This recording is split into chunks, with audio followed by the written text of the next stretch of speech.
بسم الله الرحمن الرحيم، والسلام عليكم ورحمة الله وبركاته. أسعد الله أوقاتكم.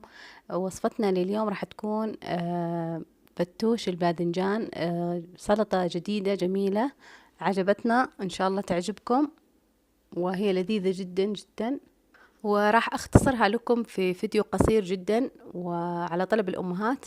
والخضرة حسب رغبتك، تضيفي اللي تحبي وتشيلي منها اللي ما تحبيه. وهذه الوصفة غير عن الوصفة الفتوش اللي عملناها سابقا واللي تعرفوها. هذه فتوش بالباذنجان، يكون الباذنجان مقلي أو مشوي ومتبل ومفروم فرم ناعم أو مهروس. ونبدأ مع بعض المكونات، وهي باذنجان 2 حبة كبيرة أو متوسطة أو 3 حبات، وفلفل مقطع وطماطم وبقدونس كزبرة وخبز محمص قليل البروتين وبصل أيضا مقطع مفروم ناعم وزيت زيتون وملح وثوم.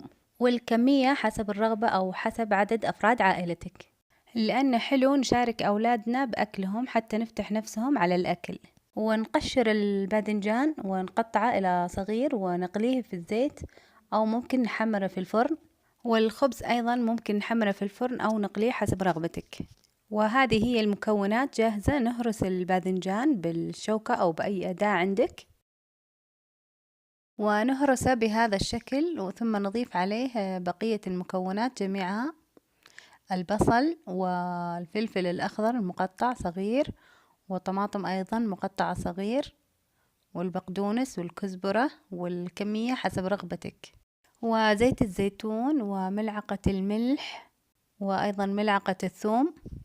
وبالأخير نضيف الخبز المحمص ونحركها جميعها معا حتى تتجانس في بعضها. ونضيف أيضا ليمون، وممكن أيضا رشة من السماق، وممكن إضافة دبس الرمان حسب الرغبة.